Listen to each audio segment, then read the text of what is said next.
Parlez-vous cinéma, l'émission cinéma du Festival international du film d'Amiens, en direct et en public. Et cet après-midi, nous recevons, alors je ne peux plus dire deux étudiants, parce que c'est fini, mais deux réalisateurs, et non, vous n'êtes même pas réalisateur, donc c'est monteur et ingé son de la FEMIS, promotion 2019. Vous êtes venus présenter 4 films dans le cadre de ce festival, et on va en parler tout de suite.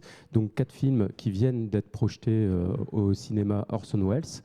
Il y avait le film Chien, qui est le vôtre, Marco.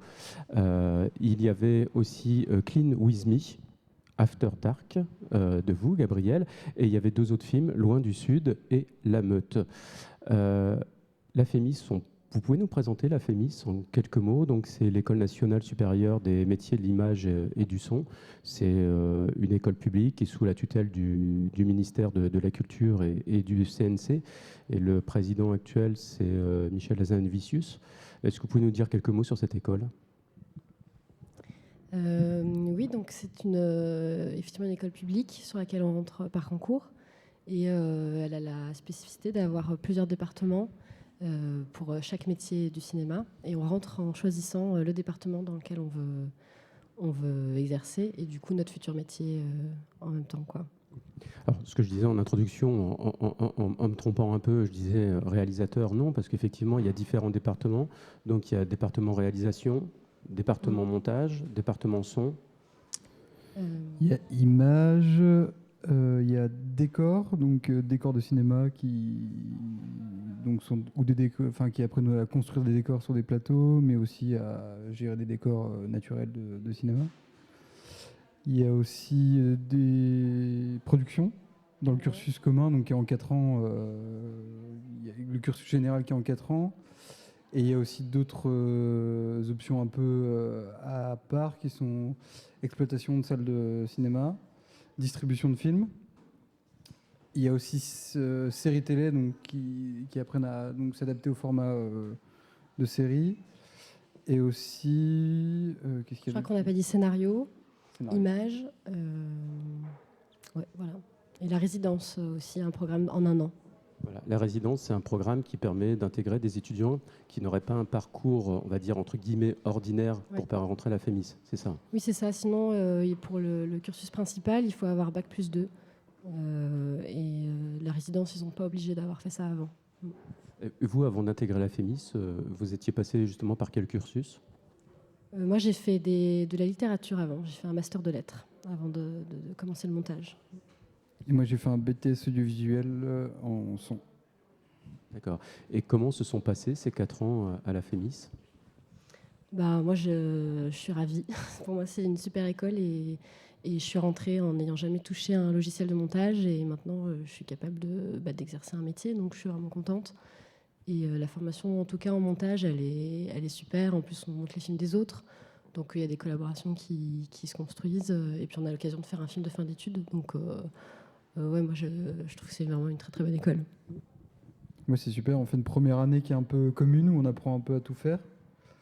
Ça, c'est déjà chouette parce que c'est quand même hyper important de connaître le métier des autres quand on va travailler avec eux. Donc ça, c'est un gros point fort parce qu'on apprend de façon très modeste à manipuler une caméra, à faire du montage et tout ça en première année.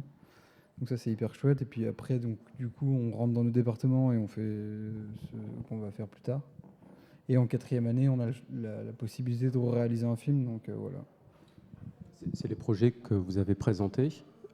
Est-ce qu'on peut en parler de ces projets? Donc, comment ils s'inscrivent? Alors, ils sont obligatoires ou pas obligatoires, c'est ça? Par exemple, pour le son, c'est pas forcément obligatoire? En son, c'est pas obligatoire de faire un film. Dans ma promotion, il y a eu 2 fictions sonores et 4 films. Du coup, on a le choix. Ce qu'il faut, c'est que ça accompagne l'écriture d'un mémoire en son. Du coup, le film doit être plus ou moins intimement lié à un mémoire qu'on écrit un peu plus tard dans l'année. Et du coup, doit aborder des thèmes, pour moi, sonores. Ça doit être plus ou moins, comment dire, clair que ce soit lié au son ou à l'image pour ceux qui sont en image. Et du coup, ça doit être lié à ce mémoire qu'on écrit à la fin. Pour vous, Gabriel, c'est Et obligatoire? en montage, oui, on fait tous un film et on a une contrainte qui est qu'on doit utiliser des images d'archives, au moins en partie, dans le film. Et on ne fait pas de mémoire, mais on fait ce qui s'appelle un carnet de bord, où pendant toute l'année, on doit écrire toutes les étapes de la création de ce film, parce qu'en montage, ça dure très longtemps. Parce qu'on commence en septembre et on finit en juin, mais entre-temps, on monte les films des autres. Donc on est interrompu pendant qu'on fait ce film, quoi. Et donc voilà, on fait ce carnet de bord qui explique un peu nos errances pendant l'année. Voilà. Alors, ces projets se font comme les films ordinaires, c'est-à-dire qu'il y a une phase d'écriture, il y a une phase de mise en production, il y a une phase donc de tournage, de post-production. Comment vous avez des budgets, vous avez des équipes, comment vous procédez? C'est exactement ça, ouais, ça se passe comme un film normal. On a un budget qui est défini. Et les équipes, on peut bien sûr, choisir de travailler avec des gens de l'école, ce qui est quand même assez difficile parce que les autres sont occupés à faire leur film. Et on peut aussi travailler avec des gens extérieurs, donc des gens qu'on connaît. Enfin, il n'y a pas de règle, quoi. On n'est pas obligé de travailler avec des gens de la FEMIS. Mais ça veut dire que si vous faites appel à des gens de l'extérieur, que ça ampute sur vos budgets. Ah non, on ne les paye pas, du coup. Il y a des cachets qu'on peut utiliser, mais en fait très peu. Parce que quand même l'idée c'est d'utiliser les gens de l'école, donc si c'est pas la promo, c'est d'autres promos pour un peu se rencontrer. Donc c'est pas tout à fait un contexte comme un film qui serait vraiment produit avec où on paye les gens. Après souvent dans le court-métrage on paye pas les gens de toute manière, mais et voilà. Et en montage, moi j'avais pas de tournage, donc c'était pas tout à fait une configuration classique parce que mon film fait que avec des archives. On va en parler tout de suite après de votre film et de l'originalité de votre film documentaire. Sur ces équipes, les comédiens, c'est des gens aussi, vous faites appel à des gens de l'extérieur pour les comédiens? C'est pareil, ouais, c'est des gens qui sont donc bénévoles. On a en première année un échange avec le Conservatoire national de Paris, et du coup ça peut être des gens qu'on a rencontrés à ce moment-là, ou souvent des castings qu'on fait. Voilà, moi j'avais une directrice de casting du coup qui m'a aidé à trouver des comédiens, à faire des castings, et du coup de ça on sélectionne du coup les comédiens dont on a besoin. Vous avez travaillé sur les projets l'un de l'autre? Non. Non. Et les deux collègues qui sont avec vous, ils ont travaillé sur vos projets? Non plus. C'était non pour le coup. Mais ça aurait pu. Ça aurait pu, oui, surtout en son où il tourne sur ingénieur du son, monteur son, mixage, donc il voit quand même beaucoup de films souvent. Donc là, c'est un hasard que ce soit pas tombé sur cela.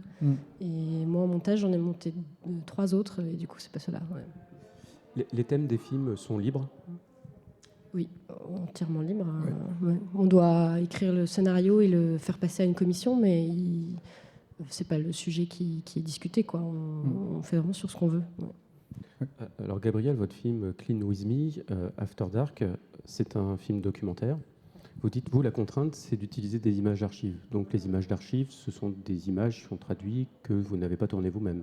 Oui, c'est ça. Donc c'est archives au sens large, c'est pas forcément des images très anciennes. Moi, j'ai pris des images internet contemporaines. Donc tout mon film se passe sur un écran d'ordinateur et on voit donc des vidéos YouTube en grande partie, mais aussi d'autres images d'internet. Voilà. Alors je vous avoue que c'est assez surprenant. J'étais vraiment très content de découvrir votre film parce que j'avais jamais vu un film documentaire sous cette forme, parce qu'effectivement, on est sur une page, sur un écran d'ordinateur, et vous naviguez.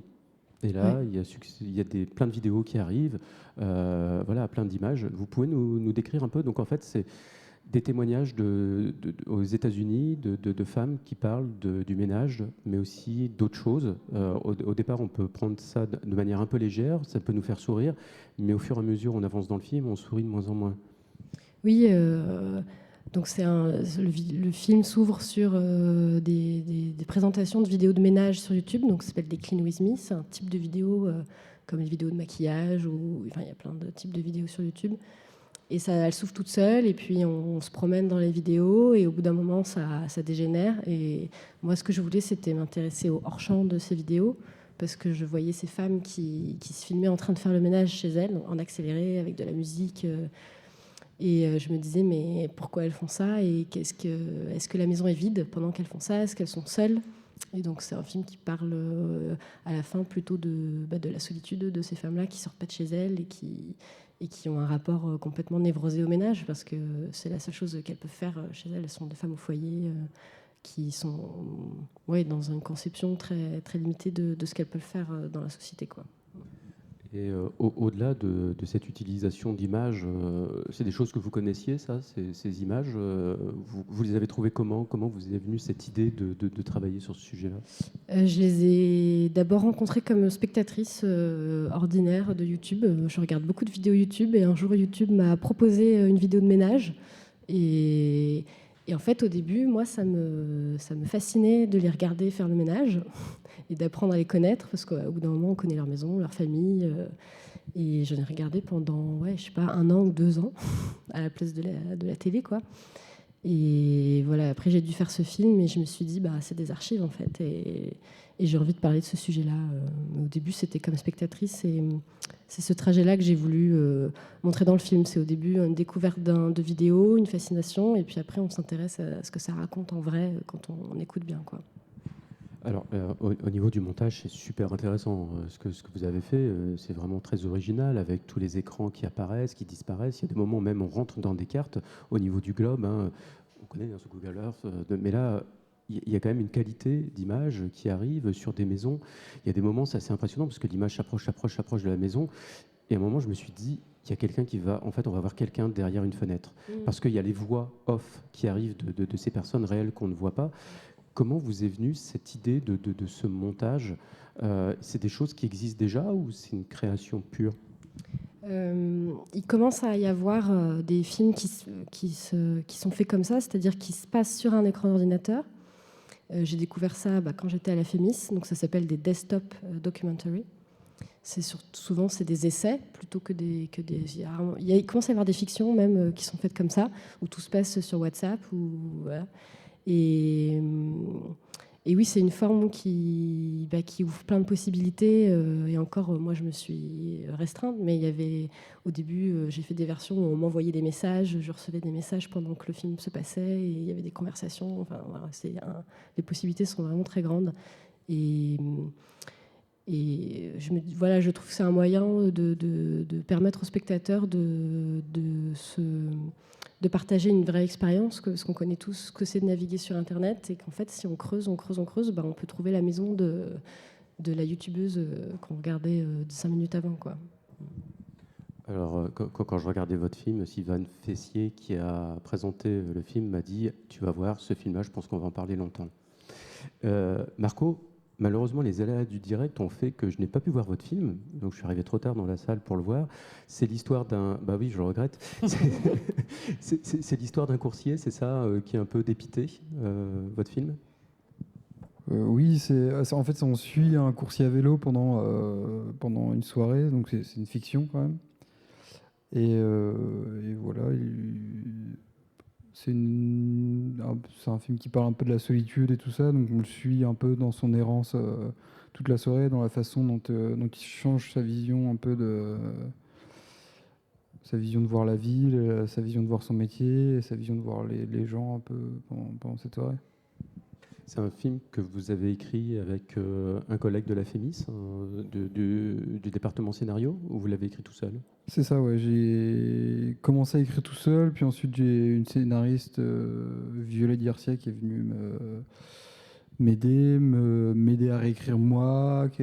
Puis ensuite elle a réécrit certaines scènes. Elle m'a aidé à un peu me focaliser, un peu trouver l'essence un peu de ce que je voulais raconter. Et l'histoire, donc, en fait, sur le fond, ce que vous souhaitiez raconter à travers ce film, c'était quoi? C'est un peu une critique de la façon dont les coursiers à vélo sont employés maintenant. C'est un peu une critique peut-être plus large de la façon dont on travaille maintenant, de la façon dont on est payé en auto-entrepreneur, dont on est moins protégé, tout ça, et la façon dont on devient un peu individualiste. Et voilà comment le personnage s'en sort, comment il arrive à naviguer dans ça, et comment il se retrouve lui lui-même, sa personne, enfin comment il se place dans ça et comment il s'y perd et comment il s'y retrouve. Alors, ces films, c'est pas simplement des exercices, parce que c'est du vrai cinéma, hein. Mais là, vous êtes mis tous les deux dans la peau du réalisateur et de la réalisatrice. Si je parle du son, moi j'ai l'habitude de dire sur mes plateaux que l'ingé son, c'est le malheureux qui s'installe, qui a 5 minutes pour s'installer après l'image. C'est des choses, du coup, vous avez tiré des enseignements, vous, par rapport à ça, en tant que réalisateur, votre positionnement, de bien regarder les équipes, les rôles de chacun, ça vous apporte quoi ? Bah oui, on en tire des enseignements. En réalisant un film, on se rend compte un peu de à quel moment le réalisateur est à l'écoute du son, à quel moment, en fait, enfin, on en tire un enseignement de savoir comment se placer en tant qu'ingénieur du son avec un réalisateur, comment on pouvoir tisser des liens, comment pouvoir apporter ses idées au film des autres, parce que tout ce qu'on fait, c'est de nourrir la mise en scène d'un réalisateur quand on est aussi bien monteur qu'au travail du son. Donc ouais, c'est ça, ça nous permet de mieux trouver notre place, quoi, de réaliser un film, de mieux trouver notre place en tant que... Et du coup, l'ingé son sur votre plateau était heureux quand le réalisateur vient du département son ? Pas plus que, je crois, avec un réalisateur qui... Et comment vous avez travaillé le son ? Le son a une importance spécifique au moment d'écriture et de la préparation du film ? Ouais, moi sur le mien Ouest, alors moi c'est plus du coup c'est plus la post-production sonore qui était mise en valeur dans mon film. Donc, c'est mon mémoire, c'était plus un film qui parlait du coup de montage son et du coup de post-production sonore. Et voilà, oui, j'ai eu des idées sonores dès le début, mais voilà, peut-être. Ça veut dire qu'au moment de la préparation du tournage, vous saviez déjà qu'en post-production, au niveau du montage son et du mixage, déjà, il y allait avoir un travail qui était déjà prévu, qui était anticipé. C'est ça, ouais. Il y avait des choses anticipées, il y avait des idées que j'avais, et bien sûr, ça a évolué tout au long de la fabrication du film. Alors, donc, ces films seront revisibles, ils seront reprojetés prochainement ? S'ils sont sélectionnés dans d'autres festivals, oui. Pour l'instant, on attend. Ouais. Et la suite pour vous deux, donc c'est quoi maintenant, après la Fémis ? Moi, c'est d'être assistant son. Moi, en son, on peut choisir de faire de la prise de son, du montage son ou du mixage, qui sont les 3 métiers du son au cinéma. Moi, je suis plus orienté vers la prise de son parce que j'adore l'énergie du tournage. Donc, pour l'instant, j'essaie d'être assistant son avec des ingé sons et voilà, de développer comme ça mon réseau, si on peut appeler ça comme ça. Gabrielle ? Et moi, du coup, c'est le montage. Donc, assistante monteuse ou bien monteuse, chef monteuse. Là, je suis en train de monter un court-métrage de quelqu'un de la Fémis. Et avant, j'étais sur un autre projet. Et j'aimerais bien refaire des films comme celui-ci, celui que j'ai présenté aujourd'hui, sur d'autres types de vidéos YouTube. Voilà, continuer mon investigation là-dedans. Très bien, merci à vous deux, merci Marco, merci Gabrielle.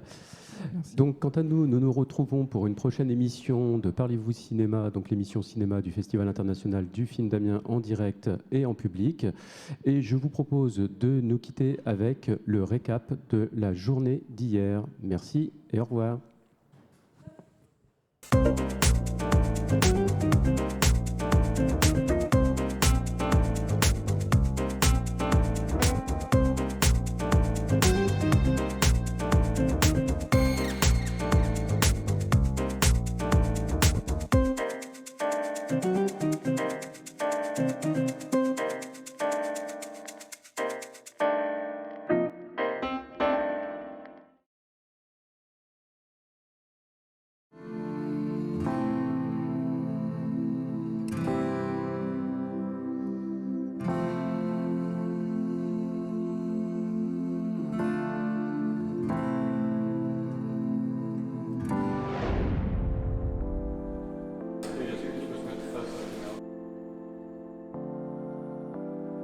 Aside from, of course, Philippine poets, Jose F. Lacaba and everyone else, and like from traditional Philippine poetry to modern and postmodern ones. And then I'm also a big fan of world literature, like Vasco Popa, a Serbian poet, and Ingeborg Bachmann. I really like the original name of the festival. It's a festival against racism. Yeah, I think it's a very strong and very good position.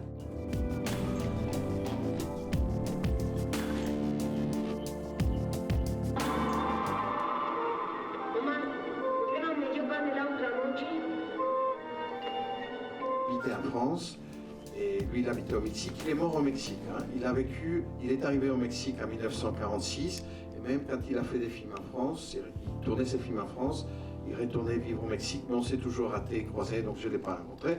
Et comme par hasard, c'est toujours le regard de celui qui vient d'ailleurs, le regard de l'étranger qui montre les réalités. Et ensuite, est-ce que vous l'avez?